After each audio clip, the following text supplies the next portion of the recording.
से फेमस हो गई भले ओकर डांस कमजोर रहे आ केहू बैठिए के गौलस फेमस हो गई भरत शर्मा जी आ केहू बिना गवले फेमस हो गए। बेसुरवन के बातें छोड़ सही बात कुछ गा के हिट हो जाए जनते बड़ा का एगो गौले भी है दादा कौन तो का धरी का राम राम मर जाए के चाहिए ए बाबा तनी साइड में होकर तू लोग तनी तनी किनार तुम आओ बाबू तुमको चोट लग जाएगा इधर तुम यहीं रहो बीच में आ जाओ और थोड़ा पीछे चलिए आप लोग इस साउंड में चोट न लगे जा पीछे जा पहला नृत्य एक गीत में हम पेश कर रहल बानी रामा शंकर सिंह व्यास रामा शंकर दोस्त वो ठीक बात लेकिन बड़ भाई है दोस्त के नहीं काबिल लेकिन भाई के काबिल कहीं भी गौ नहीं होई हालांकि चॉइस होखे तो तार साउंड बड़ी निमन बोल लागल भाई में जोड़ा नहीं साउंड वाला बढ़िया बड़ा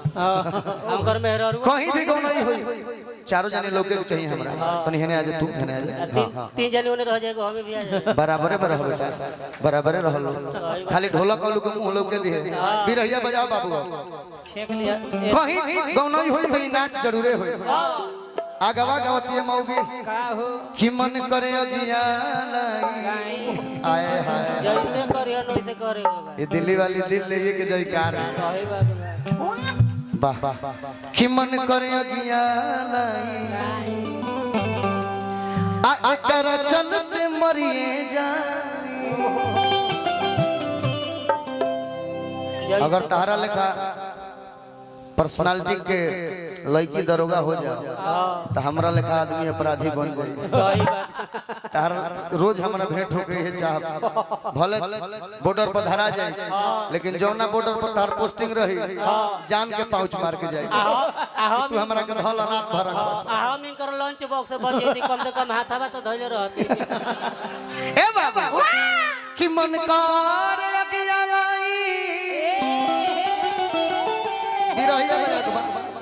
आ एकर चलते मरिए जा एक बार बजा के देख लो रुक जाए के बाद कि मन करे अगिया आ एकर चलते रोक दे चीज हो के भी दिखा देबे गबड़ा जी आबो जैसे नाचबो से अपना ले कुछ नहीं करे जैसे व्यास करिहन वैसे करी हो जाए आगे में तने रह आओ कि मन करे अगिया नहीं नृत्य आ एकर चलते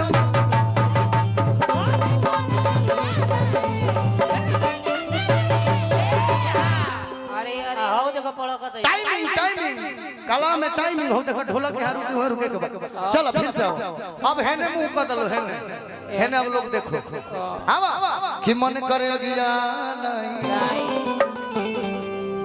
ओ सही हां देखिए हमें घाव मत लगा आ एकर चलत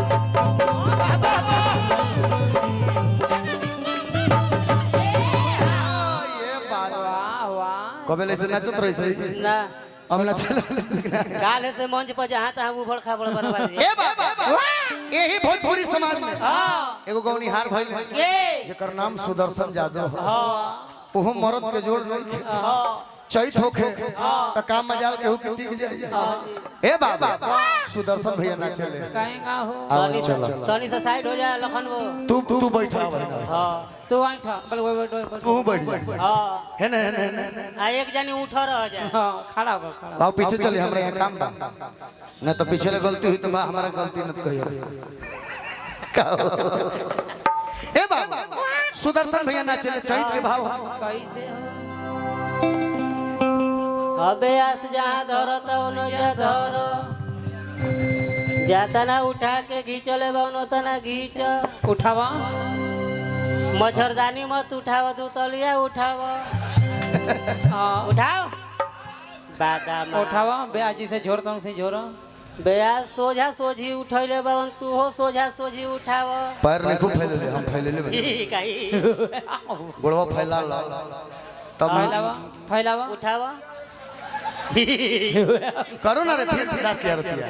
अरे यार लेट होता लोग का कहीं खाली बोलता गावत नहीं उठावा उठावा उठावा जल्दी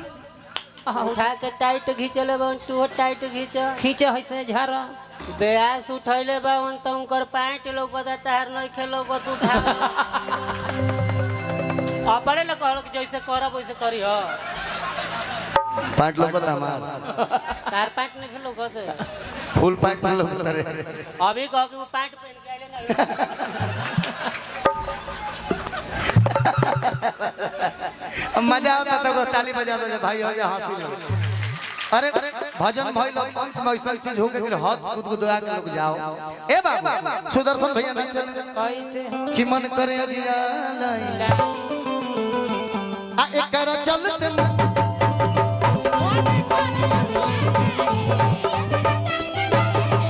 कृपया दूरी बनाए रखे बीच में लगातार है नो साटा साटी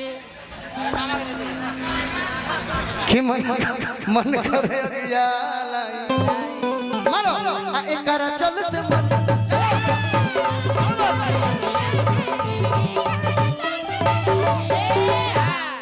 एक और ब्यास रुक रे भाई जेकर नाम कमलबास कुंवर हो कुंवर जी के देह बुढ़ा लय ना बुढ़ाई रास्ता ओ मरद के गौना ऐसन हो कि आज हमरो लेखा कलाकार तनी छिछियाई रहला के कुछ नया गा दे तो चुरा लेती तुम गावे बदे हाँ जी भाई उनकर लयदारी ना बुढ़ाई उनकर देह नहीं लेका ही का हिलेला कि मन करे दिया यार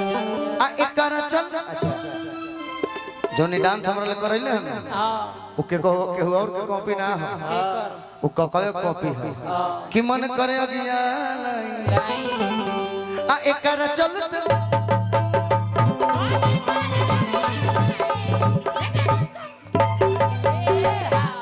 मैं गौरिहारा पर नाच गाल हले हाँ एक जना बच गइल के कहले कि हे माई बोल बेटा माई कह तेरी माई है माई के घर आइबा तो कहला भाई कहले कि हे माई हां हर कलाकार के गोड़ हाथ सलामत दे लू हमार गोड़े छीन ले हम कैसे नाच हम तो गाइए नहीं सके ना वहां के नाम अरे मर्द में याद तेरा देखिए नाच देखिए मारो बरुआ डांस देखिए वाह मारो रुक जा सही डांस करो एकदम अत अभियंता वाला अच्छा अभियंता के रोल में बाबा वाह वाह वाह भैया वाह